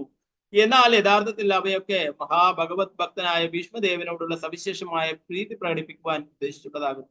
ശത്രുതാഭാവത്തോടെയും ഭഗവാനെ സംപ്രീതനാക്കുവാൻ ഒരു ഭക്തന് സാധ്യമാകുന്നു എന്നതാണ് അത്തരം പെരുമാറ്റത്തിന്റെ ബന്ധത്തിന്റെ അമ്പരപ്പിക്കുന്ന അർത്ഥം. ഭഗവാൻ നിരപേക്ഷകനാകിയാൽ ഒരു ശത്രുവിന്റെ പ്രവൃത്തിയായ ആക്രമണത്തിലൂടെ പോലും ഭഗവാന് തന്റെ ശുദ്ധഭക്തനിൽ നിന്നുള്ള സേവനം സ്വീകരിക്കുവാൻ കഴിയും. ഭഗവാന് ശത്രുക്കളാരും ഇല്ലെന്ന് മാത്രമല്ല, ശത്രുക്കളെന്ന് വിളിക്കപ്പെടുന്നവർക്ക് പോലും അദ്ദേഹത്തിന് ഹാനി വരുത്തുക സാധ്യമല്ല. എന്തെന്നാൽ അദ്ദേഹം അജിതൻ അഥവാ അപരാജിതനാകും. എങ്കിലും ആരും ഭഗവാനേക്കാൾ ഉന്നതരല്ലെങ്കിലും ഉയർന്ന പദവിയിൽ ഇരുന്നു കൊണ്ട് ഭക്തൻ ഭഗവാനെ നിയന്ത്രിക്കുകയോ അധിക്ഷേപിക്കുകയോ ചെയ്യുമ്പോൾ അദ്ദേഹം അത് ആസ്വദിക്കുന്നു. ഇവയൊക്കെ ഭഗവാനും ഭക്തനും തമ്മിലുള്ള അതീന്ദ്രിയ പാരസ്പര്യ ബന്ധമാറ്റമാകുന്നു. ശുദ്ധ ഭക്തിത സേവനത്തെ സംബന്ധിച്ച് യാതൊരു ജ്ഞാനവും ഇല്ലാത്ത ഒരാൾക്ക് അപ്രകാരമുള്ള പെരുമാറ്റത്തിന്റെ രഹസ്യം മനസ്സിലാക്കുക സാധ്യമല്ല. വിരോചിതനായ യൂത്സുവിന്റെ ഭാഗമാണ് ഭീഷ്മദേവൻ അഭിനയിക്കുന്നത്. മാത്രവുമല്ല സാമാന്യ നേത്രങ്ങൾക്ക് ഭഗവാന്റെ ശരീരം മുറിവേൽപ്പിക്കപ്പെടുന്നു എന്ന് തോന്നിപ്പിക്കുവാനായി ഭഗവാന്റെ ശരീരത്തിൽ മുറിവേൽപ്പിക്കപ്പെട്ടതും മനഃപൂർവ്വമായിരുന്നു. യഥാർത്ഥത്തിൽ ഇവയൊക്കെ അഭക്തരെ സംഭ്രാന്തരാക്കുന്നതാകുന്നു. സർവം ആത്മീയമായ ശരീരത്തെ ക്ഷതമേൽപ്പിക്കുവാൻ സാധ്യമല്ല. മാത്രവുമല്ല ഭക്തൻ ഭഗവാന്റെ ശത്രു ആയിരിക്കുകയും സാധ്യമല്ല തന്നെ. അല്ലെങ്കിൽ ഭീഷ്മദേവൻ അതേ ഭഗവാനെ തന്റെ ജീവിതത്തിന്റെ പരമപ്രാപ്യസ്ഥാനമായി ലഭിക്കുവാൻ ആഗ്രഹിച്ചില്ലായിരുന്നു. ഭീഷ്മദേവൻ ഭഗവാന്റെ ശത്രുവായിരുന്നുവെങ്കിൽ നിന്നിടത്തു നിന്നും ഒട്ടും അനങ്ങാതെ തന്നെ അദ്ദേഹത്തെ വധിക്കുവാൻ ഭഗവാന് കഴിയുമായിരുന്നു. രക്തത്താൽ അഭിഷിക്തനായി മുറിവുകളോടെ ഭീഷ്മദേവന്റെ മുന്നിൽ വരേണ്ട യാതൊരു ആവശ്യവും അദ്ദേഹത്തിന് ഇല്ലായിരുന്നു. ശുദ്ധഭക്തനാൽ സൃഷ്ടിക്കപ്പെട്ട മുറിവുകളുടെ അലങ്കരിക്കപ്പെട്ട അതീന്ദ്രിയ ശരീരത്തോടെ യോദ്ധാവായ ഭക്തന് ദർശനം നൽകുവാനാണ് ഭഗവാൻ അപ്രകാരം പ്രവർത്തിച്ചത്. ഭഗവാനും സേവകനും തമ്മിലുള്ള അതീന്ദ്രിയ രസം അന്യോന്യം കൈമാറുന്ന മാർഗമാണിത്. അത്തരത്തിലുള്ള പരസ്പര കൈമാറ്റത്തിൽ ഭഗവാനും ഭക്തനും അവരുടേതായ സ്ഥാനങ്ങളിൽ ശ്ലാഘിക്കപ്പെടുന്നു. ഭീഷ്മദേവന് നേരെ ഭഗവാൻ പാഞ്ഞപ്പോൾ അർജുനൻ തടഞ്ഞത് ഭഗവാനിൽ അത്യന്തം ദേഷ്യമുണ്ടാക്കിയെങ്കിലും അതൊന്നും വകവയ്ക്കാതെ ഒരു കാമുകൻ കാമുകിയുടെ അടുത്തേക്ക് ചെല്ലുന്നത് പോലെ ഭീഷ്മദേവന് നേരെ അദ്ദേഹം കുതിച്ചു. സ്പഷ്ടമായി ഭഗവാന്റെ തീരുമാനം ഭീഷ്മദേവനെ വധിക്കുകയായിരുന്നു. എന്നാൽ പരമാർത്ഥത്തിൽ ഭഗവാന്റെ മഹാഭക്തൻ എന്ന നിലയ്ക്ക് അദ്ദേഹത്തെ പ്രീതിപ്പെടുത്താനായിരുന്നു ഭഗവാൻ അപ്രകാരം പ്രവർത്തിച്ചത്. ഭഗവാൻ എല്ലാ ബദ്ധാത്മാക്കളുടെയും രക്ഷകനാകുന്നു. വ്യക്തികവാദികൾ അദ്ദേഹത്തിൽ നിന്നും മോശം കാംക്ഷിക്കുന്നു. അങ്ങനെ അവരുടെ കാംക്ഷയ്ക്കനുസരിച്ചുള്ള മോശം ഭഗവാൻ സദാ പ്രദാനം ചെയ്യും. എന്നാൽ ഇവിടെ ഭീഷ്മദേവൻ ഭഗവാനെ അദ്ദേഹത്തിന്റെ വ്യക്തിഗത ലക്ഷണങ്ങളോട് ദർശിക്കുവാൻ അഭിലഷിച്ചു. ഈ തൃഷ്ണ എല്ലാ ശുദ്ധ ഭക്തരിലും പ്രഭുപാദ് ഈ ജയ. ഓക്കെ, 8 മണിയായി അല്ലെ? നമുക്ക് 3 ശ്ലോകങ്ങളുണ്ട്. അത് നമുക്ക് നാളത്തെ ക്ലാസ്സിൽ നോക്കാം. പിന്നീട് നമുക്ക് മുകുന്ദമാലിയുടെ ബാക്കി ഭാഗം 4 ശ്ലോകങ്ങൾ 19, 40. ഇതിൽ ശ്രീപ്രഭുപാദര് വളരെ വ്യക്തമായിട്ട് ഭീഷ്മപിതാമഹനും ഭഗവാനും തമ്മിലുള്ള ബന്ധത്തെ കുറിച്ച് പറഞ്ഞിട്ടുണ്ടല്ലേ. കൂടുതലായിട്ട് വിശദീകരിക്കാനൊന്നും ഇതില്ല. ഇത് നമുക്കതൊന്ന് ചുരുക്കത്തിൽ നോക്കാം.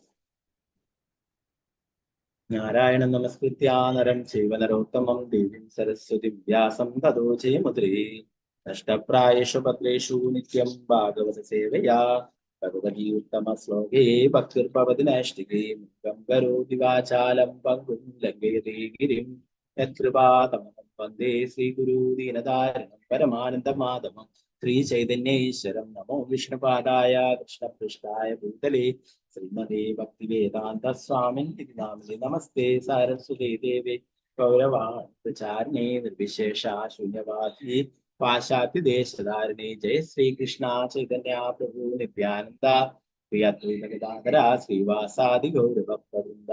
ഹരേ കൃഷ്ണ കൃഷ്ണ കൃഷ്ണ ഹരേ ഹരേ ഹരേ രാമ രാമ രാമ ഹരേ ഹരേ. ഗുരുവേ ഗൗരിചന്ദ്രായ രാധികായ തദാരേ കൃഷ്ണായ കൃഷ്ണ ഭക്തായ നമോ നമഃ. ശ്രീല പ്രഭുപാദിക്ക് ജയ. ഗുരുരാജിന്റെ തായ ഗൗര പ്രേമാനന്ദേ ഹരി ബോൾ. ഹരേ കൃഷ്ണ.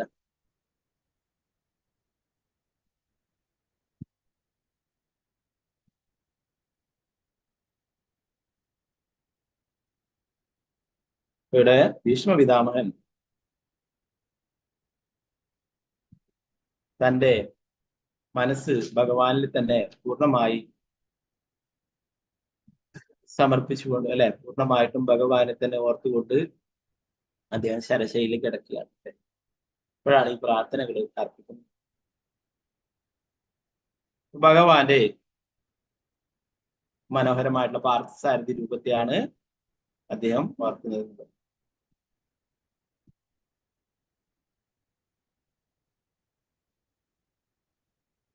പ്രഭുപാദര് പറയുന്നു, ചിലപ്പോൾ പരമദിവ്യത്വ പുരുഷൻ യഥാരൂപത്തിൽ ശ്രീകൃഷ്ണ ഭഗവാനായും ചിലപ്പോൾ ചൈതന്യ മഹാപ്രഭുവായും അവതരിക്കുന്നു. ഇരുവരും ശുദ്ധഭക്തരുടെ സ്വാമിമാരാണ്. ശുദ്ധഭക്തർക്ക് ഭഗവത് സേവനം ഒഴികെ മറ്റൊരാഗ്രഹമില്ല. ആയതിനാൽ അവരെ സാത്വത എന്ന് വിശേഷിക്കും. ഭഗവാന്റെ ഭക്തന്മാർക്ക് ഭഗവത് സേവനം ഒഴികെ മറ്റൊരു ആഗ്രഹമില്ല. ശ്രവണം, കീർത്തനം അല്ലെ, ഭഗവാനെ കുറിച്ച് കീർത്തിക്കുകയും ഭഗവാന്റെ മഹത്വങ്ങൾ പറയുകയാണ് ഇവിടെ ഭീഷ്മപിതാമഹൻ ചെയ്യുന്നത്. ശരശയിൽ കിടന്നുകൊണ്ട് അല്ലെ. അപ്പൊ അത് ശ്രീചൈതന്യ ഭഗവാൻ ഇവിടെ പറയുന്നു, അത് സാക്ഷാൽ ഭഗവാൻ തന്നെ ആണ് ഇവിടെ ലീലകൾ ചെയ്യാനായിട്ട് വന്നിട്ടുള്ളത്. ഗോലോക വൃന്ദാവനത്തിലുള്ള അതേ കൃഷ്ണൻ തന്നെയാണ് ഇവിടെ ലീലകൾ ചെയ്യാനായിട്ട് വന്നിട്ടുള്ളത് അല്ലെ. ആ ശ്രീകൃഷ്ണ ഭഗവാനെയാണ് അല്ലെ എല്ലാ ധാവരംഗത്തിലും ഗോലോക വൃന്ദാവനത്തിൽ അതേ ശ്രീകൃഷ്ണ ഭഗവാൻ ഇവിടെ ലീലകൾ ചെയ്യാനായിട്ട് വരുന്നില്ല അല്ലെ. ഭഗവാന്റെ മറ്റനേകം വിസ്തരണങ്ങളുണ്ട് അല്ലെ. നേരത്തെ പറഞ്ഞു ധാരാളം വസുദേവ, സംകൃഷ്ണ, അല്ലെ, ചൈതന്യ ചരിതാമൃതത്തിൽ നമ്മൾ 24ഓളം ഭഗവാന്റെ വിസ്തരണങ്ങളെ കുറിച്ച് പഠിച്ചു.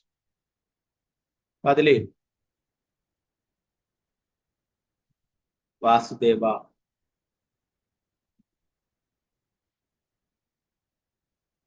വാസുദേവ കൃഷ്ണൻ, അതാണ് മറ്റുള്ള വിലക്കുകൾ. എന്നാൽ ഈ ലീലയിലെ സ്വയം കൃഷ്ണൻ തന്നെയാണ് ഇവിടെ വന്നിരിക്കുന്നത് അല്ലെ. അർജുനന്റെ മിത്രമായിട്ട് വന്നിരിക്കുന്നത് ഭീഷ്മ പിതാമഹൻ.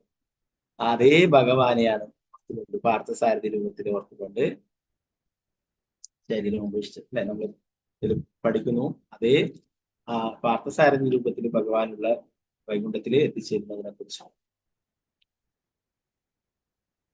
അപ്പൊ ഇവിടെ വേറൊരു കാര്യം പറയുന്നത്, ഭഗവാൻ എല്ലാവരുടെയും അഭ്യുതകാംക്ഷയാണ് അല്ലെ. ശത്രുക്കളുടെ ഇവിടെ പറയുന്നു. ഭക്തന്മാരുടെ കാര്യം പിന്നെ പറയാൻ അല്ലെ. കുരുക്ഷേത്ര യുദ്ധഭൂമിയില് കൗരവ പക്ഷത്തുള്ളതൊക്കെ ഭഗവാന്റെ ഭക്തന്മാരുടെ ശത്രുക്കളാണ് അല്ലെ. ഭഗവാൻ ആരും ശത്രുമിത്രം എന്നൊന്നുമില്ല. എന്നാൽ ഭഗവാൻ പാണ്ഡവരോടാണ് കൂറ് അല്ലെ. ആ പാണ്ഡവരുടെ ശത്രുക്കളായിട്ടുള്ളവരാണ് കൗരവര്, അധർമ്മം പ്രവർത്തിച്ചവരാണ് അല്ലെ.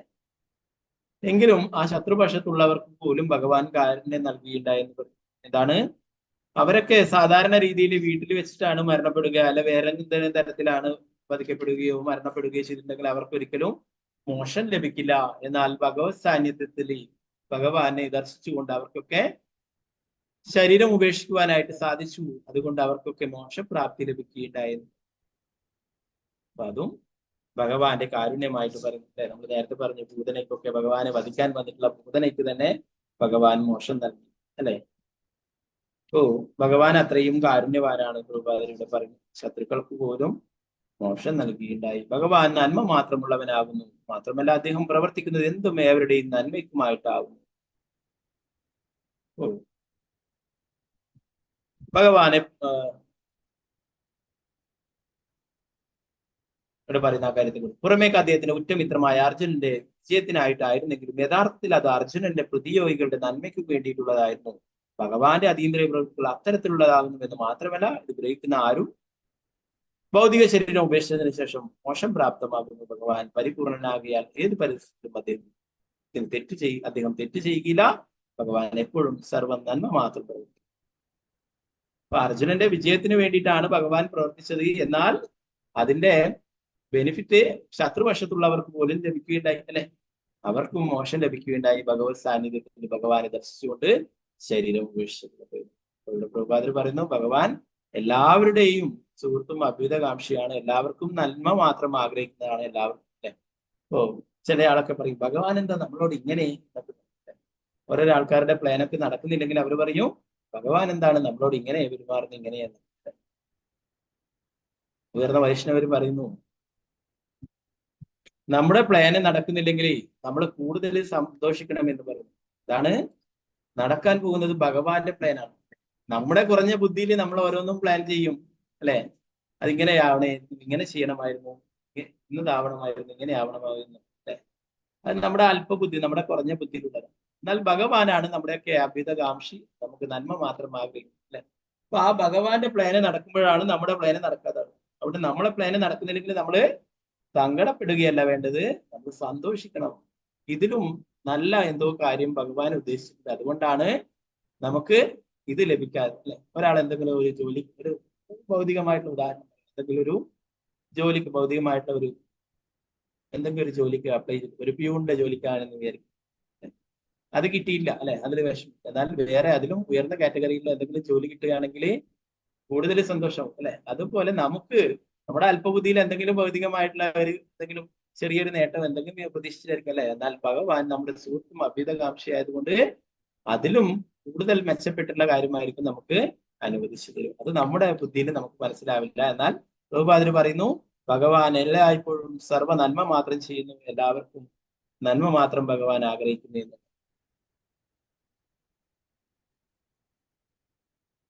പ്രഭുപാദരിയുടെ പറഞ്ഞു. ഭഗവാൻ അത്രയും എതിർപക്ഷത്തോട് പോലും കാരുണ്യമുള്ളവൻ. യഥാർത്ഥത്തിൽ അദ്ദേഹം എതിർപക്ഷത്തോട് അതീവ കാരുണ്യമുള്ളവനായിരുന്നു. എന്തെന്നാൽ ഭവനത്തിൽ വെച്ച് സാധാരണഗതിയിൽ അവർ മരണപ്പെട്ടിരുന്നുവെങ്കിൽ അവർക്ക് മോക്ഷം പ്രാപ്തമാവുകയില്ല. മരണവേളയിൽ ഭഗവാനെ ദർശിക്കുവാനുള്ള ഭാഗ്യം അവർക്ക് ഇവിടെയുണ്ടായി. അങ്ങനെ അവർ ഭൗതിക ജീവിതത്തിൽ നിന്നും മുക്തരായി. ആകയാൽ ഭഗവാൻ നന്മ മാത്രമുള്ളവനാകുന്നു എന്ന് മാത്രമല്ല, അദ്ദേഹം പ്രവർത്തിക്കുന്നതെന്നും എവരുടെയും നന്മയ്ക്കായിട്ടാകും.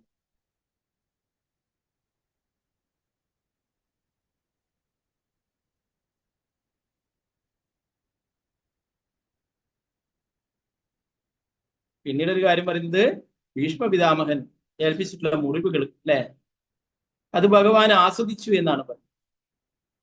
ഭഗവാന്റേത് അതീന്ദ്രിയമായിട്ടുള്ള ശരീരം സച്ചിദാനന്ദമായാണ്. ഭഗവാന്റെ ആത്മാവും ശരീരവും ഒക്കെ സച്ചിദാനന്ദമാണ്. നമ്മുടെ ആത്മാവ് സച്ചിദാനന്ദമയമാണ്. എന്നാൽ നമ്മുടെ ശരീരം പഞ്ചഭൂതങ്ങൾ കൊണ്ട് നിർമ്മിച്ചിട്ടുള്ളതാണ് അല്ലെ. ആത്മാവിനെ ഒരിക്കലും മുറിക്കുവാനോ നനയ്ക്കുവാനോ നശിപ്പിക്കുവാനോ കഴിയില്ല എന്ന് നമ്മൾ പഠിച്ചു അല്ലെ. അതേപോലെ തന്നെയാണ് ഭഗവാന്റെ ശരീരവും സച്ചിദാനന്ദമയമാണ്. ആത്മാവിനെ ചെയ്യാൻ സാധിക്കുന്ന ഭഗവാന്റെ ശരീരത്തെയും ഒന്നും തന്നെ ചെയ്യാനായിട്ട് സാധിക്കും. എന്നാൽ ഭഗവാൻ ലീലകളുടെ ഭാഗമായി ഭക്തന്മാരെ സന്തോഷിപ്പിക്കുവാനായിട്ട് അല്ലെ അങ്ങനെയുള്ള ലീലകൾ ചെയ്യും. നമ്മൾക്കറിയാം, ചെറിയ കുട്ടികളൊക്കെയുള്ള വീട്ടില് കുട്ടികളൊക്കെ വെറുതെ എന്തെങ്കിലും അച്ഛനെയും അമ്മയൊക്കെ എന്തെങ്കിലും ശിക്ഷിക്കുന്ന പോലെയൊക്കെ എന്തെങ്കിലും വടിയൊക്കെ എടുത്തിട്ട് അടിക്കുക അല്ലെ, എന്തൊക്കെ ചെയ്യും അല്ലെ. വേദനയൊന്നും ആവില്ല. കുട്ടികൾ അടിച്ചു കഴിഞ്ഞാൽ വലിയ വേദനയൊന്നും ആവില്ല അല്ലെ. എന്നാൽ നമ്മള് വെറുതെ ഇങ്ങനെ അഭിനയിച്ച് കാണിക്കുമ്പോൾ അവർക്ക് ഭയങ്കര സന്തോഷമായിരിക്കും അല്ലെ.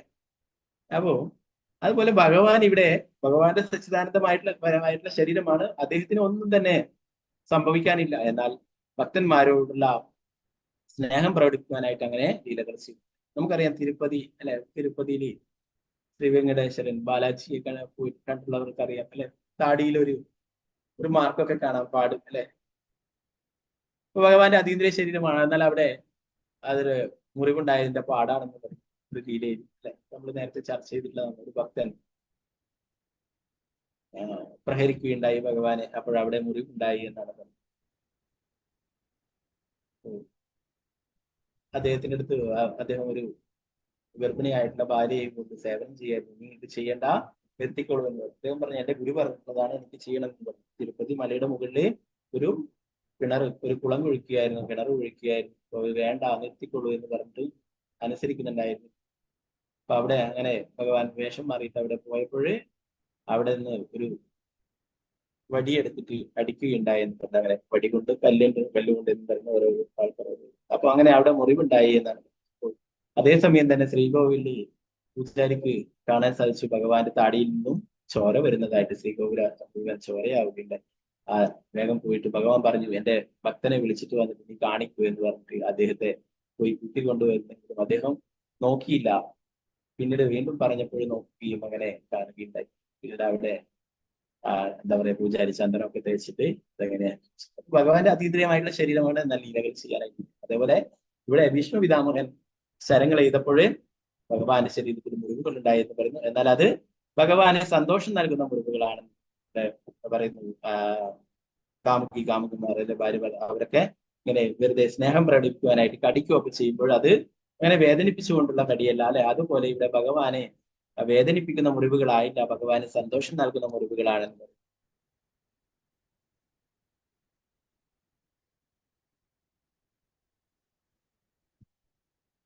മഹാഭക്തനാൽ സമ്മാനിതമായ മുറിവുകൾ ഭഗവാൻ ആസ്വദിക്കുന്നു. ഭീഷ്മദേവൻ ദൂരോത്തമായ ബന്ധത്തിലുള്ള ഭക്തനായതിനാൽ അദ്ദേഹം ആ വ്രണപ്പെട്ട അവസ്ഥയുള്ള കൃഷ്ണനിൽ തന്റെ മനസ്സുറപ്പിച്ചു. വസ്ത്രങ്ങളൊക്കെ കൊണ്ടിട്ട് ഭഗവാന്റെ ശരീരത്തിലെ മുറിവുകൾ ഉണ്ടായി. ആ ഒരു രൂപത്തെയാണ് മനസ്സുറപ്പിച്ചിട്ടുള്ളത് എന്ന് പറയും.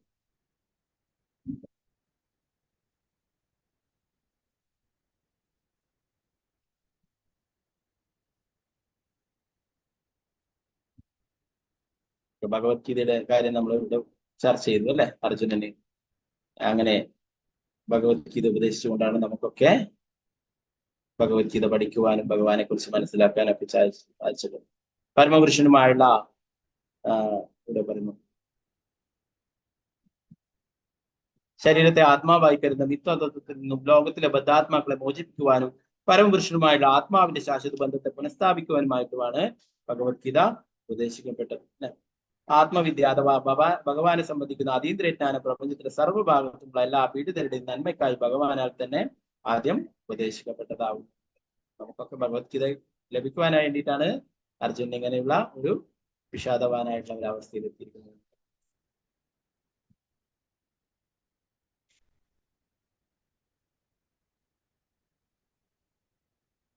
ഓക്കെ, ബാക്കിയുടെ 4 ശ്ലോകങ്ങളുണ്ട്, അത് നമുക്ക് നാളത്തെ ക്ലാസ്സിൽ നോക്കാം. ഓക്കെ, അവസാനമായിട്ട് പറയുന്നത് ഭഗവാൻ തന്റെ ഭക്തന്റെ വാക്കുകൾ സത്യമാക്കാനായിട്ട്, അല്ലെ, ഭക്തന്റെ പ്രതിജ്ഞ, ഭീഷ്മപിതാമഹന്റെ പ്രതിജ്ഞ പാലിക്കുവാനായിട്ട് ഭഗവാന്റെ പ്രതിജ്ഞ ഭഗവാൻ ലംഘിക്കുകയുണ്ടായിരുന്നു. പലപ്പോഴും ഭഗവാൻ ചിലപ്പോഴൊക്കെ അങ്ങനെ ചെയ്യേണ്ടി വരും, അല്ലെ. അതുകൊണ്ടാണ് ഭക്തന്റെ വാക്കുകൾ സത്യമാക്കും. അതുകൊണ്ടാണ് നമ്മൾ ഭഗവത്ഗീതയിൽ കേട്ടു, അല്ലെ, എന്റെ ഭക്തനെ ഒരിക്കലും നാശമില്ല എന്ന് അർജുനനോട് പ്രഖ്യാപിക്കുവാനായിട്ട് പറഞ്ഞു, അല്ലെ. ഭഗവത്ഗീതയിൽ നമ്മൾ പഠിച്ചു, അല്ലെ, എന്റെ ഭക്തനെ ഒരിക്കലും നാശമില്ല, നീ ഉറക്കെ പ്രഖ്യാപിക്കൂ എന്ന് അർജുനനോട് ഭഗവാൻ പറയും, അല്ലെ. അർജുനൻ വിചാരിച്ചു, ഇത് എന്തിനാണ് എന്നോട് പറയാൻ പറയുന്നത്? എല്ലാ കാര്യങ്ങളും ഭഗവാൻ തന്നെയാണ് പറയുന്നത്, അല്ലെ. വന്മനാഭം അത്യാജീമ നമസ്കൃതി എല്ലാ കാര്യങ്ങളും ഉപദേശങ്ങളൊക്കെ നൽകുന്നത്, എന്നാൽ ഈ കാര്യം മാത്രം എന്നോട് പറയാനായിട്ട് പറയും, അല്ലെ. അപ്പൊ അത് എന്തുകൊണ്ടാണ്? ഭഗവാൻ ചിലപ്പോഴൊക്കെ ഭഗവാന്റെ വാക്കുകൾ ചിലപ്പോഴൊക്കെ മാറ്റേണ്ടതായിട്ട് വരും ഭക്തന്മാരുമായിട്ടുള്ള ലീലകൾ, അല്ലെ. എന്നാൽ ഭക്തന്റെ വാക്ക് ഒരിക്കലും മാറ്റുകയില്ല. നമ്മേ ഭക്ത പ്രണശ്യം, ഭക്തനെ ഒരിക്കലും നാശമില്ല ഉറക്കെ പ്രഖ്യാപിക്കും എന്ന് പറയാൻ പറ്റില്ല. ഇപ്പൊ ഭഗവാൻ ഇങ്ങനെയുള്ള അവസരങ്ങളൊക്കെ ചിലപ്പോൾ ഭഗവാൻ വാക്ക് മാറ്റുന്ന ആളല്ല, എന്നാൽ ഇങ്ങനെയുള്ള ലീലകളുടെ ഭാഗമായിട്ട്, അല്ലെ. ഇപ്പൊ ഭീഷ്മപിതാമഹന്റെ ഭഗവാൻ ഉറപ്പിക്കുന്നു, എന്റെ ഭക്തൻ വാക്ക് പറഞ്ഞാൽ അത് സത്യം തന്നെയായിരിക്കും, അല്ലെ. പ്രതിജാനഹി നമേ ഭക്ത പ്രണശ്യതി, നീ ഉറക്കെ പ്രഖ്യാപിച്ചാലും എന്റെ ഭക്തനെ നാശമില്ല എന്ന്, അത് സത്യമാക്കും, അല്ലെ. നമുക്കറിയാം എത്രയോ ഉദാഹരണങ്ങൾ നമ്മൾ, ഭക്ത പ്രഹ്ലാദൻ, അല്ലെ, ധാരാളം. ഇവിടെ തന്നെ അർജുനൻ എത്രയോ ദ്രോണരും ഭീഷ്മരും ഇവരൊക്കെ വിചാരിച്ചാൽ നിഷ്പ്രയാസം അർജുനനെ വധിക്കുവാനായിട്ട് സാധിക്കും, അല്ലെ. എന്നാൽ ഭഗവാൻ കൂടെയുള്ളത് കൊണ്ട് മാത്രം അവരെ വധിക്കാനായിട്ട് സാധിച്ചില്ല. ആ യുദ്ധം കഴിഞ്ഞപ്പോഴും പറയുന്നു, യുദ്ധത്തിൽ ഇവരൊക്കെ അയച്ചിട്ടുള്ള അത്രയും ശക്തമായ അമ്പുകൾ കൊണ്ടിട്ട് രഥം അത്രയും ആയിരക്കണക്കിന് ശരങ്ങളേറ്റ് പൊട്ടിത്തെറിക്കാനായിട്ടുള്ള അവസ്ഥയിലായിരുന്നു. ഇവിടെ അർജുനൻ ആദ്യം യുദ്ധം കഴിഞ്ഞിട്ട് എത്തിയപ്പോൾ ഭഗവാനോട് ഇറങ്ങിക്കോളൂ, പിന്നാലെ ഞാൻ വരാം എന്ന് പറയും. ഭഗവാൻ പറഞ്ഞു, ആദ്യം നീ ഇറങ്ങി, എന്നിട്ട് നിർബന്ധിച്ച് അർജുനനെ ആദ്യം ഇറക്കുകയുണ്ടായി. അത് കഴിഞ്ഞിട്ട് ഭഗവാൻ ഇറങ്ങിയതോടെ ആ രഥം ആയിരക്കണക്കിന് കഷ്ണങ്ങളായിട്ട് ചിന്നിച്ചിതറി എന്ന് പറയും. അവരൊക്കെ ദ്രോണരും ഭീഷ്മരൊക്കെ അയച്ചിട്ടുള്ള അത്രയും ശക്തമായിട്ടുള്ള അമ്പുകൾ കൊണ്ടിട്ട് അത് പൊട്ടിത്തെറിക്കേണ്ടതാണ് നേരത്തെ, എന്നാൽ ഭഗവാൻ ഉള്ളത് കൊണ്ട് മാത്രം തന്നെ. ശ്രീമദ് ഭാഗവതം ജയ ശ്രീ പ്രഭുപാദ് ജയ ഗുരുമരാജ് ഹരേ കൃഷ്ണ. ഭീഷ്മപിതാമഹൻ പ്രാർത്ഥനകൾ അർപ്പിച്ചിട്ട ദിവസങ്ങളാണ്, അതുകൊണ്ട് നമുക്ക് ആ ഭീഷ്മപിതാമഹന്റെ ലീലകളെ കുറിച്ച് നമുക്ക് നോക്കാം. പറ്റുന്നവരുണ്ടെങ്കിൽ പിന്നീട് ഞാൻ കുറച്ച് സ്പീഡിലാണ് പോയിട്ടുള്ളത്, നമുക്ക് സാവധാനമായിട്ട് വായിച്ചിട്ട് ആ ലീലകളെ കുറിച്ചൊക്കെ സ്മരിക്കാം. ഓക്കെ, ഹരേ കൃഷ്ണ. വാഞ്ചാകൽപതരൂപശ കൃപാസിന്ധുഭ്യവചാപദാനം ഭാവനേഭ്യോ വൈഷ്ണവേഭ്യോ ആനന്ദപുരി വൈഷ്ണവരാജിക്ക് പ്രേമാന്റെ ഹരേ കൃഷ്ണ. ഇപ്പൊ ഏകാദശി എടുത്തവരൊക്കെ ബ്രേക്ക് ചെയ്യാൻ ബാക്കിയുണ്ടെങ്കിൽ എല്ലാവരും ബ്രേക്ക് ചെയ്യാം. സമയമുണ്ട്, 10:20 വരെയാണ് സമയം.